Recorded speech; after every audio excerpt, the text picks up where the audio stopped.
बहुत समय पहले की बात है जब एक गांव में हेनरी नाम का एक गरीब व्यापारी अपनी पत्नी और एक बेटे के साथ एक छोटी सी झोपड़ी में रहता था।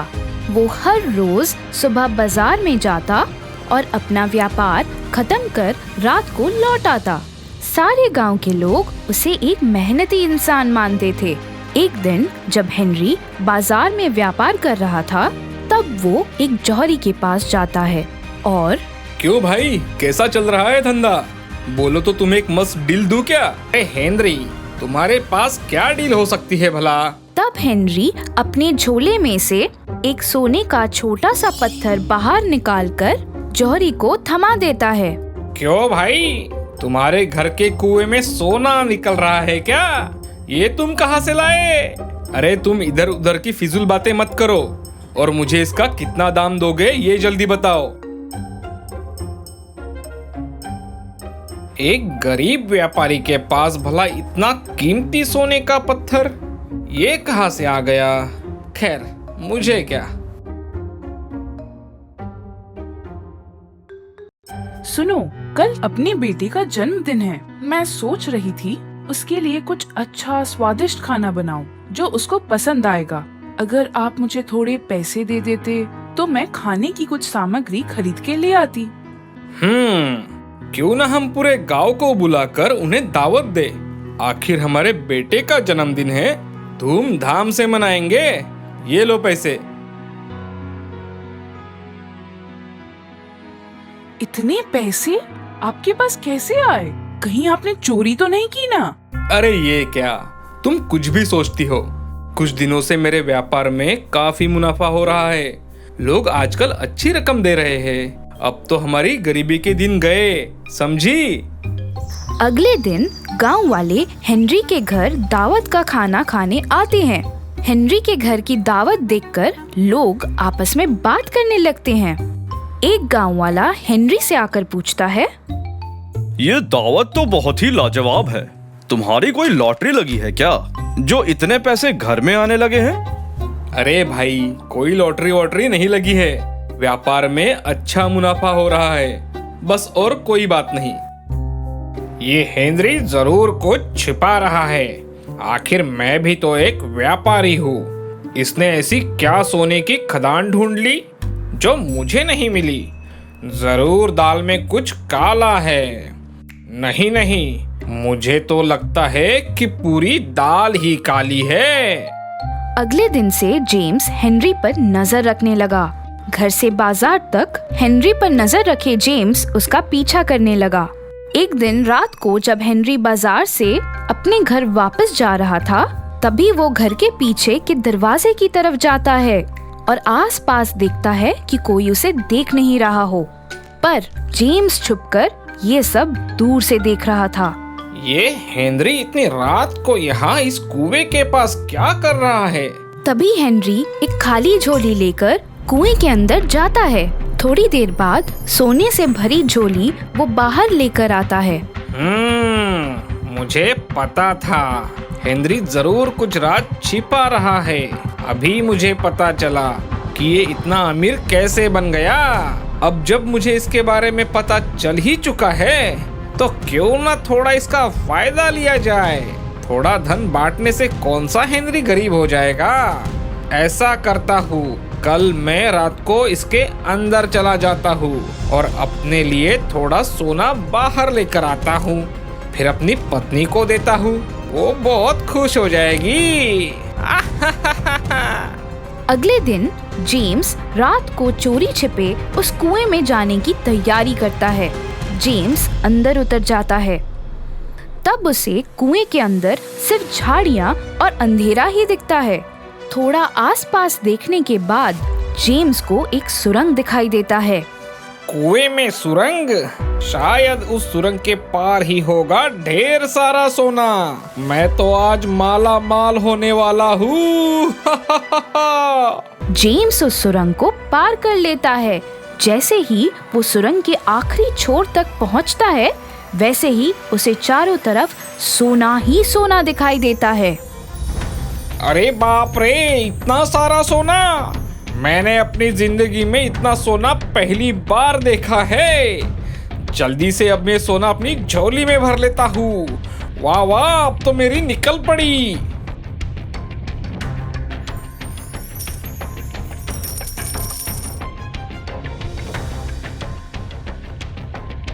अरे वाह वाह, ये तो आपने बहुत ही बढ़िया खबर सुनाई है। कल ही जौहरी से इसका भाव करा कर लाती हूँ। जेम्स की पत्नी जौहरी के पास जाती है और उसे उस सोने के बदले बहुत अच्छी रकम मिलती है। हर रोज रात को जेम्स हेनरी के कुएं में जाता और झोली भरकर सोना अपने साथ घर लेके आता। देखो तो, मैंने अपने लिए कितनी सारी नई साड़ियाँ खरीद ली है और ये जेवर सब मेरे हैं, मेरे। क्यों ना आज इनसे कहकर थोड़ा ज्यादा सोना लेके आने को बोलती हूँ। रोज रोज कितनी बार ये हेनरी के कुएं से चोरी छिपे सोना लाएंगे। अगर एक साथ ही ढेर सारा सोना लेकर आएंगे तो कई महीने तक कुएं में जाने की जरूरत ही नहीं होगी। हाँ, यही सही रहेगा। सुनो, आज रात आप ढेर सारे झोले लेकर जाओ और मेरे लिए बहुत सारा सोना लेकर आओ। एक साथ ही अगर ढेर सारा सोना घर पर आएगा तो आपको हर रात कुएं में जाने की जरूरत नहीं होगी। हाँ, बात तो तुम बिल्कुल सही कह रही हो। मैं आज रात को ही ढेर सारा सोना लेकर आता हूँ। जेम्स कुएं में जाता है और सोना निकालना शुरू करता है। जैसे ही वो एक जगह से बहुत सारा सोना निकालने जाता है, वैसे ही उस कुएं की दीवार कमजोर होने लगती है। अरे ये क्या हो रहा है? कुएं की दीवार में दरार आ रही है। मुझे जल्दी यहाँ से निकलना होगा, वरना मैं इसी कुएं में फंस जाऊंगा। पर जाने से पहले थोड़ा और सोना लेता हूँ।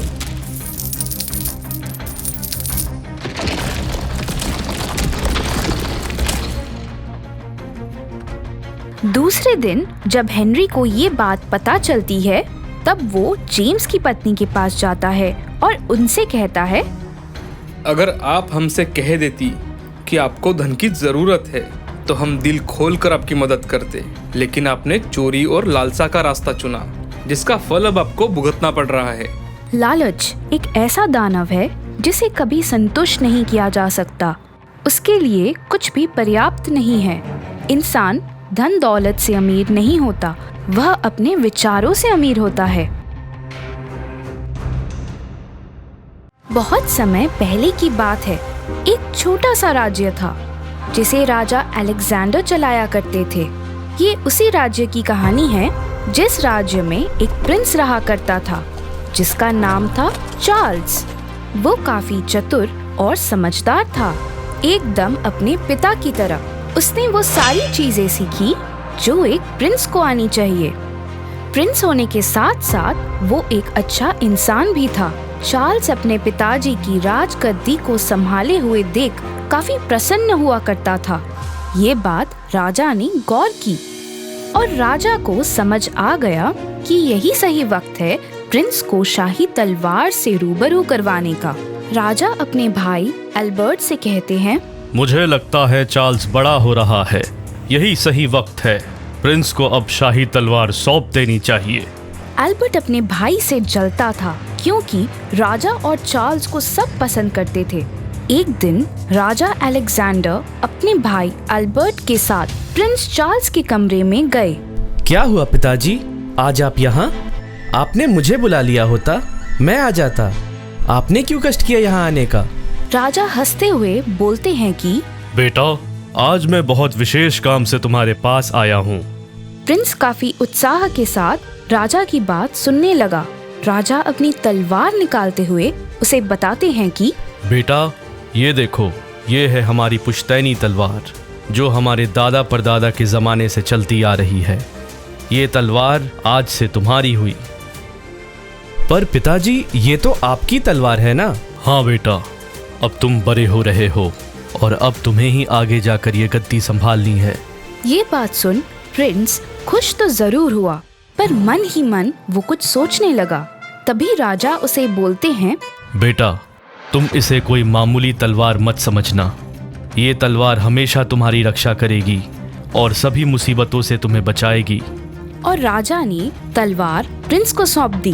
प्रिंस ने जैसे ही तलवार अपने हाथ में ली, वो तलवार चमकने लगी। पिताजी, ये तलवार लेकर मैं एक योद्धा से कम महसूस नहीं कर रहा हूँ। ये मुझे काफी अलग शक्तियों का अनुभव दे रही है।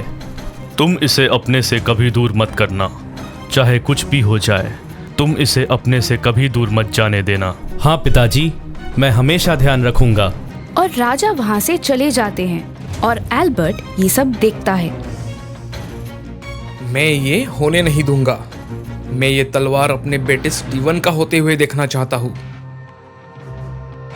बस एक बार ये तलवार मेरे हाथ लग जाए, बाकी चीजें तो अपने आप मेरी हो ही जाएगी। कुछ साल बीत गए और एक दिन राजा अलेक्जेंडर बहुत बीमार पड़ गए। देखते ही देखते उनकी तबीयत और खराब हो गई। ये सब देखकर एल्बर्ट ने प्रिंस की शादी करने का प्रस्ताव उनके सामने दिया, जिसे सुन राजा अलेक्जेंडर ने बिना कुछ सोचे समझे अपनी हामी भर दी। प्रिंस की शादी किसी दूसरे शहर की प्रिंसेस से हो जाती है। प्रिंस और प्रिंसेस की सोच एक दूसरे से काफी मिलती जुलती थी। एक दिन राजा चार्ल्स कहते हैं, आज से तुम्हारा ध्यान अंकल एल्बर्ट रखेंगे और तुम्हें उनका कहना मानना पड़ेगा। कुछ दिनों बाद राजा चल बसे और सारा बोझ अब चार्ल्स पे आ जाता है। पर चार्ल्स चीजें काफी अच्छे से संभाल लेता है। एक दिन, अब तो तुम्हारे पिता भी नहीं रहे, तो ये तलवार अब तुम्हारे किस काम की? नहीं अंकल एल्बर्ट, पिताजी की ये आखिरी निशानी है। मैं इसे कभी भी किसी कीमत पे अपने से दूर नहीं कर सकता। तो ये ऐसे तलवार मुझे नहीं देने वाला। अब मुझे ही कुछ करना होगा। एक दिन प्रिंस अपनी पत्नी को लेकर उसके शहर जा रहे होते हैं। तभी कुछ सिपाही उसे घेर लेते हैं। तुम्हें पता नहीं मैं कौन हूँ? हट जाओ मेरे रास्ते से, वरना अंजाम काफी बुरा होगा। हमें जो करना है वो तो हम करके ही जाएंगे। चलो, अब चुपचाप अपनी तलवार हमें दे दो और हम तुम्हें छोड़ देंगे। किसी भी कीमत पे मैं तुम्हें इसे नहीं दे सकता। ये तलवार ऐसे नहीं देगा। इसकी पत्नी को यहाँ से दूर फेंक दो। नहीं, ऐसा मत करो। मेरी पत्नी को कुछ मत करना। हार मानकर आखिर चार्ल्स को तलवार देनी ही पड़ी। और तभी वहाँ हंसते हंसते एल्बर्ट आ जाता है और चार्ल्स को समझ आ जाता है कि ये सब किया कराया इसके अंकल का ही है। आखिर लोग अपनों से ही हार जाते हैं। अंकल, आपको पिताजी कितना माना करते थे। उन्होंने मुझे और इस राज्य को आपके ऊपर छोड़ दिया और चले गए। पर उन्हें क्या पता था कि उनका ही सगा भाई उनका सबसे बड़ा दुश्मन है। तुम्हारे पिताजी ने मुझे बस अपने काम के लिए इस्तेमाल किया है और मैं ये अपने बेटे के साथ नहीं होने दूंगा। पिताजी को दिए हुए वचन के कारण चार्ल्स विवश हो गया था। राजा और उसकी पत्नी वहीं जंगल के पास एक कुटिया में रहने लगे और अपना जीवन जीने लगे। और दूसरी ओर एल्बर्ट ने सारी चीजें अपने हाथों में ले ली और वो ऐशो आराम की जिंदगी जीने लगा। कुछ साल बीत जाते हैं। राज्य की हालत बिगड़ गई। वो राज्य जो कभी समृद्धि के लिए जाना जाता था, वो अब एक उदास राज्य बन गया था। सब चीजों की कमी पड़ने लगी।